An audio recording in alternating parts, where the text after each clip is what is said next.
Salmo 132. Lembra-te, Senhor, de Davi e de todas as suas aflições. Como jurou ao Senhor e fez votos ao poderoso de Jacó, dizendo: certamente que não entrarei na tenda em que habito, nem subirei ao leito em que durmo. Não darei sono aos meus olhos, nem repouso às minhas pálpebras, enquanto não achar lugar para o Senhor, uma morada para o poderoso de Jacó. Eis que ouvimos falar da arca em Efrata, e a achamos no campo dos bosques.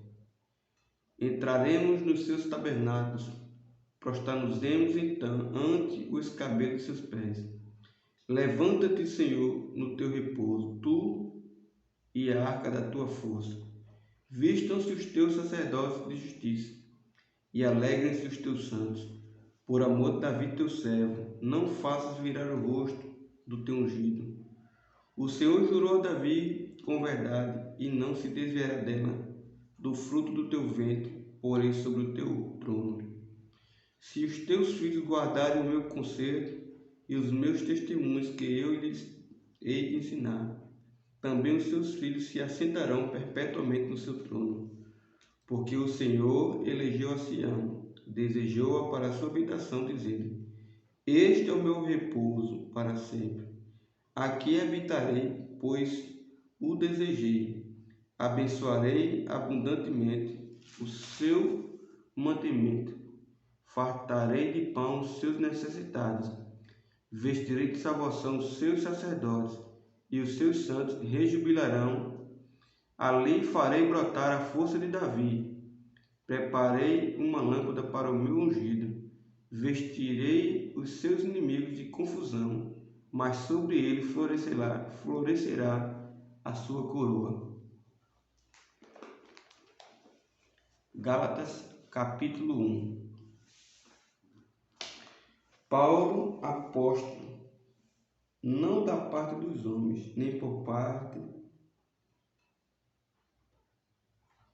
homem algum, mas por Jesus Cristo e por Deus Pai, que o ressuscitou dos mortos, e todos os irmãos que estão comigo, as igrejas da Galácia. Graça e paz da parte de Deus Pai e da de nosso Senhor Jesus Cristo, o qual se deu a si mesmo por nossos pecados, para nos livrar do presente século mal, segundo a vontade de Deus nosso Pai, ao qual glória para todos sempre. Amém. Maravilho-me de que tão depressa passastes daquele que vos chamou a graça de Cristo para outro evangelho, o qual não é outro, mas há alguns que vos inquietam e querem transtornar o evangelho de Cristo. Mas ainda que nós mesmos, um anjo do céu vos anuncie outro evangelho, além do que já vos tenham anunciado, seja anátema. Assim como já vos dissemos, agora de novo também vos digo: se alguém vos anunciar outro evangelho, além do que já recebeste, seja anátema. Por que persuado eu agora a homens ou a Deus? Ou procuro agradar a homens? Se estivesse ainda agradando aos homens, não seria servo de Cristo? Mas faço-vos saber, irmãos, que o evangelho que por mim foi anunciado não é segundo os homens, porque não recebi nem aprendi de homem algum, mas pela revelação de Jesus Cristo, porque já ouviste qual foi antigamente a minha conduta no judaísmo, como sobremaneira perseguia a igreja de Deus e a assolava. E na minha nação excedi em judaísmo a muitos da minha idade, sendo extremamente zeloso das tradições de meus pais. Mas quando aprove a Deus, que desde o ventre de minha mãe me separou e me chamou pela sua graça, revelar seu Filho em mim para que eu pregasse entre os gentios, não consultei carne nem sangue, nem tornei a Jerusalém a ter com os que já antes de mim eram apóstolos, mas parti para a Arábia e voltei outra vez a Damasco. Depois, passados 3 anos, fui a Jerusalém para ver a Pedro e fiquei com ele 15 dias. E não via nenhum outro dos apóstolos, senão a Tiago, irmão do Senhor. Ora, acerca do que vos escrevo, eis que, diante de Deus, testifico que não minto. Depois fui para as partes da Síria e da Cilícia, e não era conhecido de vista das igrejas da Judéia que estavam em Cristo, mas somente tinham ouvido dizer: aquele que já nos perseguiu anuncia agora a fé que antes destruía, e glorificavam a Deus a respeito de mim.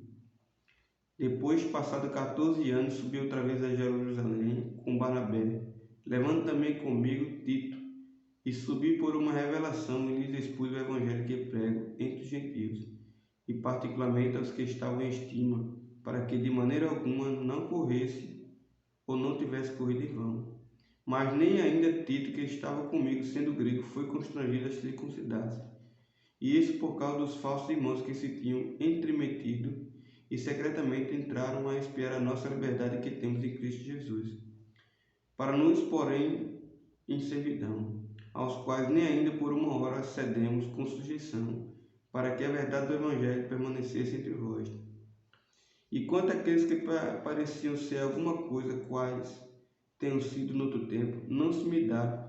Deus não aceita a aparência do homem. Esses, de que pareciam ser alguma coisa, nada me comunicaram.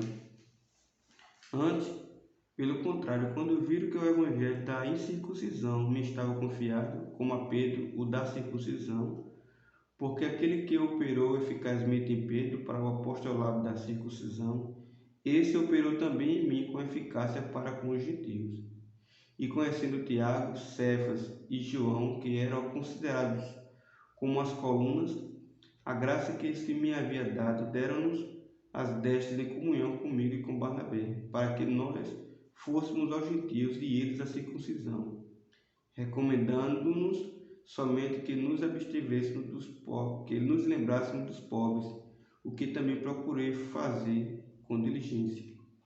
E chegando Pedro a Antioquia, lhe resisti na cara, porque era repreensível, porque antes que alguns tivessem chegado da parte de Tiago, comiu com os gentios, mas depois que chegaram se foi retirando, e se apartou deles, temendo que eram da circuncisão.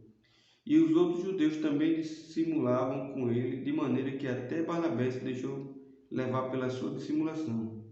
Mas, quando vi que não andavam bem e diretamente conforme a verdade do Evangelho, disse a Pedro na presença de todos: se tu, sendo judeu, vives como os gentios e não como judeu, por que obrigas os gentios a viverem como judeus?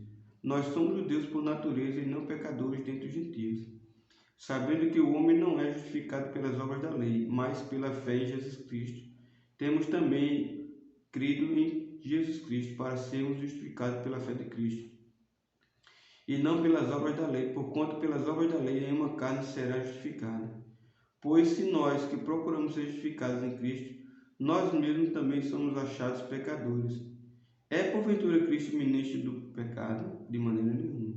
Porque se torno a edificar aquilo que destruí, constituo-me a mim mesmo transgressor. Porque eu pela lei estou morto para a lei, para viver para Deus. Já estou crucificado com Cristo, e vivo não mais eu, mas Cristo vive em mim. E a vida que agora vivo na carne, vivo na fé do Filho de Deus, o qual me amou e se entregou a si mesmo por mim. Não aniquilo a graça de Deus, porque se a justiça provém da lei, segue-se que Cristo morreu de balde.